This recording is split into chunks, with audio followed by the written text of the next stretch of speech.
the real training camp. Luke Jones is on the scene for all things in Owings Mills. If there's any breaking news at all, it'll happen first on your Twitter, your Facebook, and, of course, the WNST Tech Service, where we learned that Brashad Perryman will be back for the 2016. So it's a good news text on Tuesday morning that we got to send out. All that brought to you by Coons Ford of Security Boulevard. NBA Finals still rolling on. We have Copa rolling on.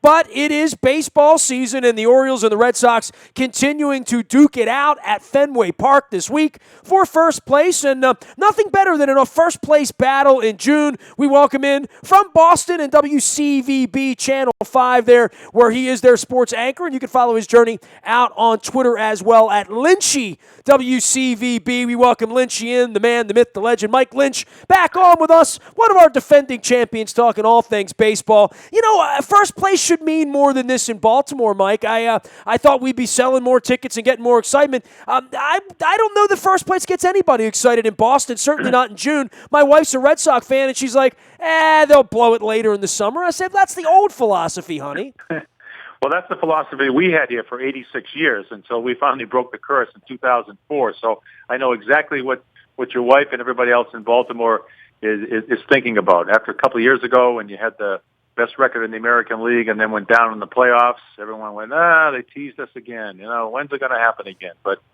those of us that are old enough remember the great Orioles teams that always would take care of the Red Sox in August or early September when we had hope and the Orioles, prevailed. So I think you got a great team, certainly a great offensive team.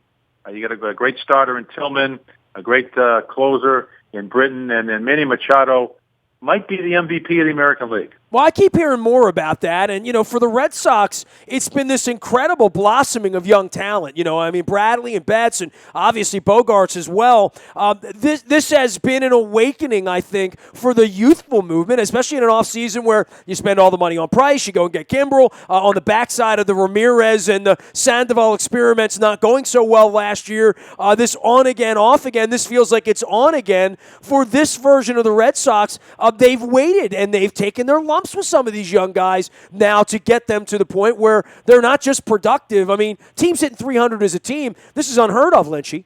It is, and I think one of the great lessons here, and there's not a lot of this in Major League Baseball or professional sports these days, is patience, and especially with baseball players.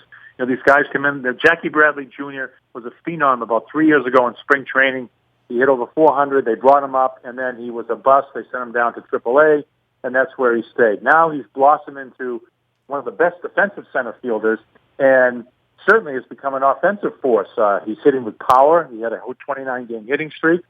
Mookie Betts has emerged as a great leadoff hitter, a guy that can play multiple positions, a guy that can run, hit with power, and throw.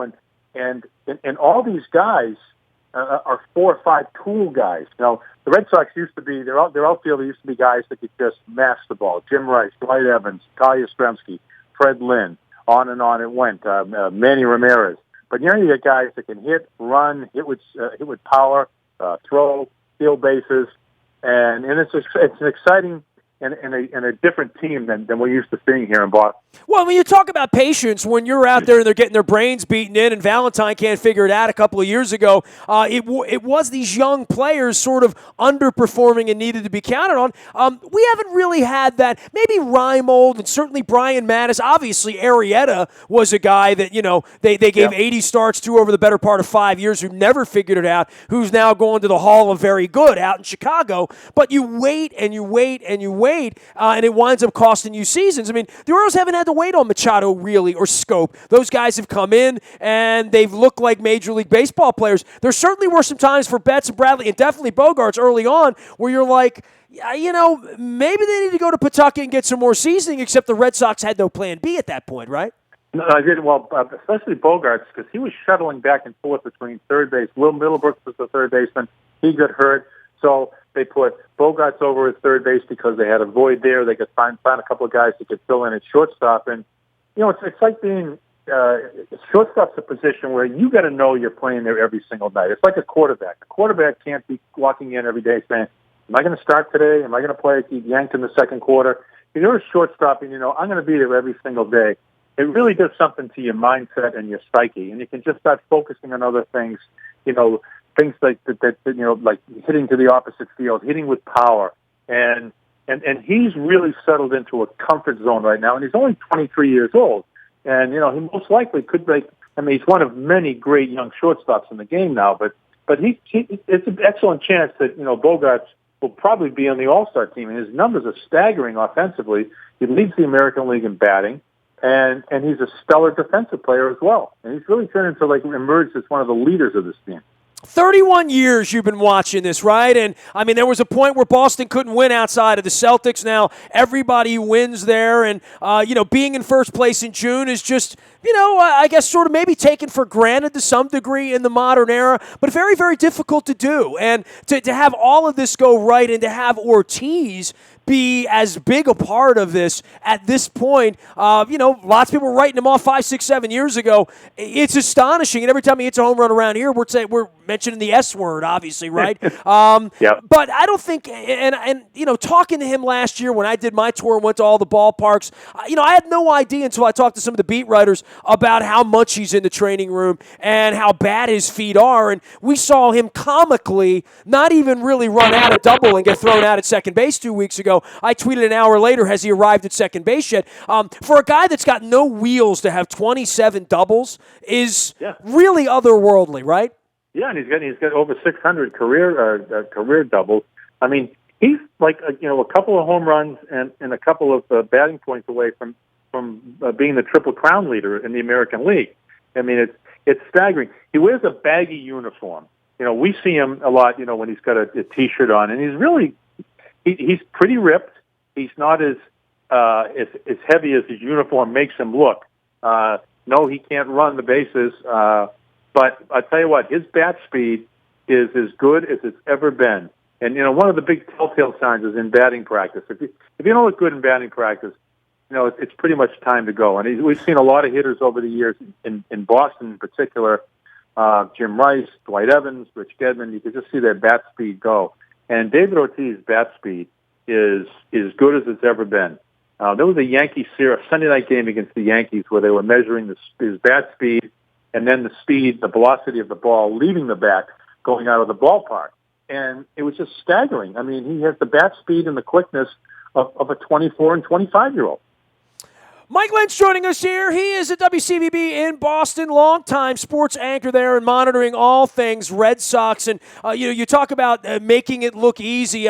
These years when you have bad signings and you walk that tightrope, for the Orioles right now, Jimenez is a mystery. Gallardo's a mystery. And these are the guys they actually spent the money on. I find it fascinating in Boston. They can have crappy turd signings like Sandoval and just absorb it, right? I mean, I've always thought that was the benefit for the Red Sox and the Yankees, even over the last 15, 20 years, where they were just wildly outspending everyone else and had all of the talent, coming to those organizations from anywhere else. I always thought, well, the tightrope is so great that they can blow $20 million on a player and have him not even be any good and not have him contribute at all and still be a first-place team. Most other organizations, and certainly the Orioles, don't have that kind of latitude. No, you don't. And in fact, Buck Showalter made a great comment about 5 years ago when everyone was calling, I think, Theo Epstein a genius. He said, let's see if he's a genius with our payroll and our budget. And it was a great line. And it caused a little bit of an animosity between the two clubs. But the Red Sox can afford to do it. They got this guy, Rusney Castillo, who they spent about $100 million on to get him as a signing bonus and then sign him to a contract. And he's down in AAA. And Pablo Sandoval, I mean, they're going to pay him $17 million a year through the year 2019. He's had Tommy John surgery. Who knows if he's ever going to play for the Red Sox again? That's the unfairness of baseball. That's why when you see a team like Baltimore in first place, you see a team like Kansas City going to the World Series, it's pretty hard for most of the mainstream America not to be rooting for teams like that. See, the Orioles hide the money. Mr. Angelo stuffs that in his sock out of the Masson deal and, pulls $60, $70 million a year away from the team and never gets anywhere near the baseball team. So they just look poor. They're not poor. There are other places like Tampa where they are poor. And then, you spend all this money. You bring in David Price. I mean, someone that I think the Orioles would have a hard time signing just because he wouldn't sign to pitch at Camden Yards. You have the ability to do all that, and yet it's a guy like Stephen Wright throwing this crazy knuckleball that, in an ERA around the deuce that has you in first place. You need to have those kind of things happen. Yeah, you do. You need to have those surprise supplemental guys, and Wright has been unbelievable. But as you all know, the knuckleball, it either comes in looking like a butterfly or it can come in looking like a beach ball, and it changes. It's black and white every night, and you don't know from inning to inning or game to game what you're going to get. So far, Wright's knuckleball has been looking like a butterfly, but that can change on a dime. But as you get deeper into the season, sooner or later, one of your pitchers is going to go on the DL, and you got to have a little bit of depth. Right now, they sent Joe Kelly came up. They sent Joe Kelly back down. Porcello's pitching pretty well right now. Price has been getting great run support when he's been pitching. His ERA isn't great, but he wins games. And you know that he's going to be a money guy, even though he doesn't have a great postseason record. I mean, there aren't many other guys you'd rather have down the stretch when trying to win games in late August and September. Do they need another pitcher at this point? I mean, I know a lot of teams would like to do that, and, having some firepower to be able to trade. I mean, look, the Orioles are going to see Rodriguez in this series, for a 2-month rental for a guy they let go sign with the Yankees. So, the residue gets left behind when you do all this. But the Orioles don't have the firepower to go get another pitcher. I mean, they kind of are where they are. They have nothing on the farm, which is part of the problem, I think, over the long season, especially with injuries and with depletion of pitching and using too much of the bullpen. The Red Sox feel to me like, they're just kind of getting warmed up. I mean, they'll something will happen between now and July 31st to make them better. Yeah, I think so. I mean, they've got the money, they've got the farm system, they've got the talent and the stock to make deals. I mean, they're sitting in a pretty good position. It's hard to believe with all this talent that they finished in last place 3 out of the last 4 years. I mean, it's absolutely staggering to me, and that's why we're still this year. We're enjoying the run, we're enjoying the ride, but we're waiting for this thing, the potential of this thing going south in a hurry. Well, we feel the same way. I mean, we've seen our pitching, Mike, but we've also seen the bats. And, I mean, for the Orioles to buy these bats, especially the Pedro Alvarez's and, Trumbo was brought in as an insurance policy against Chris Davis. The Orioles can hit 5 home runs, as they did on Sunday, and still lose. Yeah, I know. Well, welcome to the Red Sox of the 1970s. They would do that. The Red Sox could win 95 games and not even make the playoffs. And the Red Sox would out-hit everybody, out-slug everybody, but they just didn't have the pitching. Pitching's everything. Pitching in Major League Baseball, is probably 75% of the game. Look, man, they had Fred Lynn and the Spaceman, always good with those mid-70s. Until he was about 44. It probably would have been a lot of fun. Hey, man, one of my formative years was the summer of 79, and, with Rice coming of age and Fred Lynn and Dewey Evans and Tiant and all that stuff going on back then, that was really the only summer that I can remember where it was Red Sox and Orioles, really There haven't been a lot of those battles. I mean, the Yankees-Red Sox, that's fine, but this would be the first time it goes sort of to the wire if it were to go, and to have first-place matchups in June, we'll take that here in Baltimore. We had a decade and a half where the lights were off around here, man. Yeah, I know you did. And when I was growing up, as a kid, I've been born and raised here, and I can't tell you how many times. The Yankees really didn't get good. They were good until 63 or 64. Then the Yankees went silent until Steinbrenner and free agency brought them alive back in 76. So that span from like 66 to 75, the Red Sox main rival in the American League, the Baltimore Orioles. And there were some classic showdowns, and every time the Orioles always survived. They had great starters. They had Cuellar, they had McNally, they had Palmer, and they had some great bats in the lineup, and they had great defense with Belanger and Brooks Robinson on the left side of that infield. And so many times the Red Sox said, "Oh, this is the year." I remember '74. I think the Red Sox had about an 8-game lead in mid-August, and the Orioles wound up winning the American League.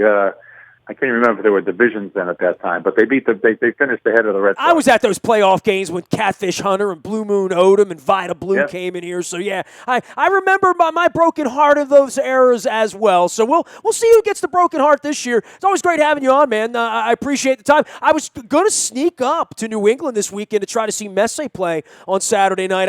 I have made a vow that while he's on this continent, I want to see him play in his prime. I know he's going to be playing in Foxborough, but now I'm like sort of hold now thinking, well, he'll get to the championship. So I'm rolling the dice on this, Lynchy. Yeah, I know. Who knows what's going to happen? It's a busy time. It's a busy week around here. The Patriots are in minicamp, and the Celtics are holding a couple of top 15 draft picks. We got the Red Sox going on. A lot of good stuff always happening up here. We're all waiting for Tom Brady to get imprisoned over this whole Deflategate thing. I mean, I'm sure he's going to do a lot of hard time for this.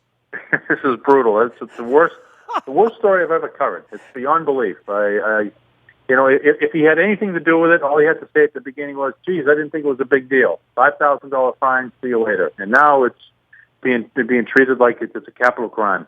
Well, it's fun from our perspective. I'll tell you that. Oh, yeah, absolutely. Especially knowing that the Ravens are probably the original whistleblowers anyway, which I love. Absolutely. Absolutely. Absolutely. All right, man.